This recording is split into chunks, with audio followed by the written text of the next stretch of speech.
Saudara-saudari terkasih, apakah saudara sudah memulai hari ini dengan penuh sukacita dan punya niat untuk berbuat baik meskipun kecil?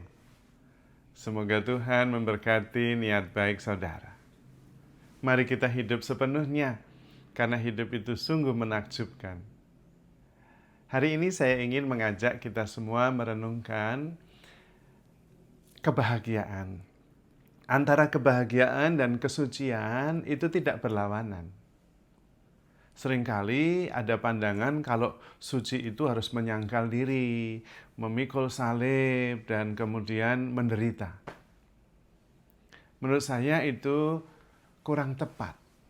Dalam kenyataannya, kebahagiaan dengan kesucian itu seiring.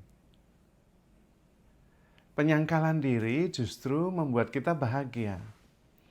Karena sebenarnya yang disangkal pertama-tama adalah dorongan-dorongan egoistik. Bahkan yang disangkal adalah ego kita.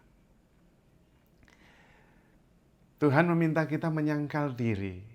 Itu artinya gambaran diri yang keliru. Yang biasanya ego. Ego itu adalah yang melakukan segala sesuatu, merencanakan segalanya, yang paling hebat, yang harus dihormati, harus dicintai, macam-macam. Dan itu yang sebetulnya membuat kita menderita.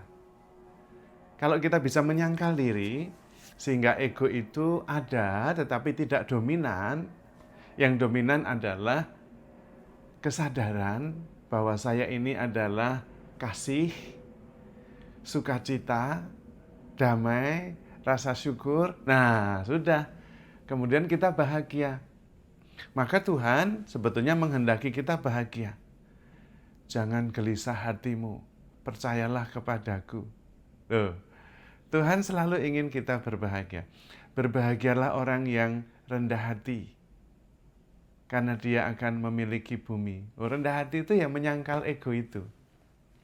Karena pada dasarnya yang membuat kita menderita ya ego kita sendiri. Maka penting kita mencoba menyadari, hidup atas dasar kesadaran bahwa di dalam diri kita itu tinggal Roh Kudus. Di dalam diri kita itu ada unsur ilahi. Bahkan nafas kita itu adalah nafas Allah. Tuhan dan kita itu interbeing, tak terpisahkan. Kalau bisa, perjuangannya adalah menyangkal diri sehingga ego makin kecil. Lalu kesadaran bahwa Allah ada di dalam diri kita makin besar. Ujungnya seperti yang dikatakan oleh Rasul Paulus kepada umat di Galatia. Aku hidup, namun bukan aku lagi yang hidup, melainkan Kristus yang hidup di dalam diriku. Nah, kalau sudah bisa begitu, bahagia dan suci. Jadi bahagia dan kesucian bukan dua hal yang berlawanan. Justru itu membuat hidup kita begitu menakjubkan. Menyadari bahwa hidup itu sebetulnya tanpa batas. Pikiran kita sendiri saja yang membatasi. Dari pengalaman kita bisa melihat orang-orang hebat. Dan orang hebat itu nggak ada batasnya. Bahkan ada yang hebat juga secara spiritual. Dan kemudian dia mempunyai kemampuan yang tanpa batas. Dan itulah sebetulnya kemampuan kita.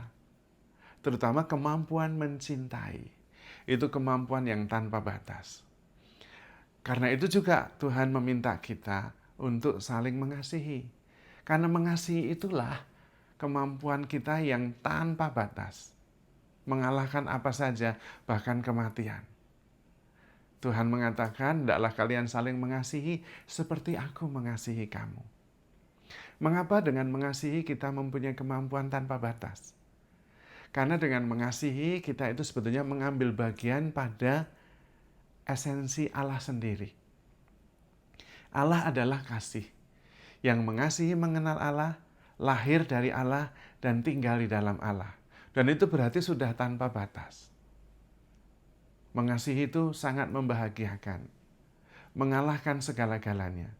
Bahkan kematian. Dan sudah dibuktikan oleh Tuhan Yesus sendiri.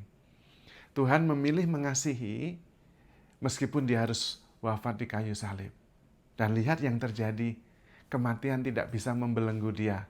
Dia bangkit dan hidup, yang ada kemudian hanya kasih saja. Maka kalau kita bisa menyangkal diri, lalu mengikuti Tuhan Yesus, kita bisa menjadi perwujudan dari Allah sendiri. Karena kemudian egonya makin kecil dan Allah yang semakin besar. Dan kemudian seperti Rasul Paulus, yang hidup di dalam diriku bukan aku lagi, tapi Tuhan. Nah, kalau sudah seperti itu, kita sungguh bahagia dan suci. Dan kita bisa, karena kita mempunyai kekuatan Tuhan sendiri, yaitu kekuatan mengasihi. Bahkan sejak awal kita sudah dibekali, karena kita diciptakan sebetulnya dalam gambaran dan citra Tuhan sendiri yang adalah kasih itu. Maka mengasihi justru sesuai dengan siapa diri kita ketika diciptakan. Kalau kita bisa kembali ke fitri, kembali ke fitrah kita, ketika kita diciptakan, kita menjadi kasih itu sendiri. Dan ketika kita menghayati diri sebagai kasih, ya kita powerful sekali tanpa batas. Karena kemudian kita menghayati kehadiran Tuhan lewat diri kita. Yang menghambat itu ego. Maka dengan membongkar ego, kasih itu meluap mengalir dari dalam diri kita secara alami, natural. Karena itulah diri kita yang sebenarnya. Latihannya sederhana. Mencintai diri sendiri, mencintai ruangan kita, mencintai saudara-saudari kita, mencintai tumbuh-tumbuhan, tanaman, mencintai binatang-binatang, mencintai Tuhan. Lalu menemukan cinta di mana-mana.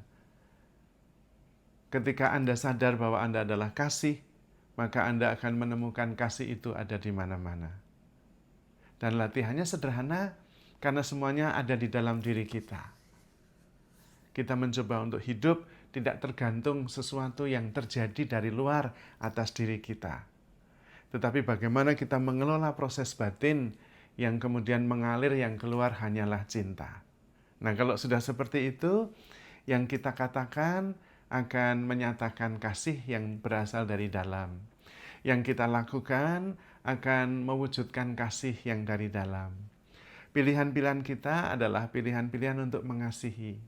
Lalu kemudian kita bisa memandang dunia ini dan juga peristiwa yang terjadi dari sudut pandang kasih. Tapi itu berarti dari sudut pandang Tuhan sendiri, karena Allah adalah kasih.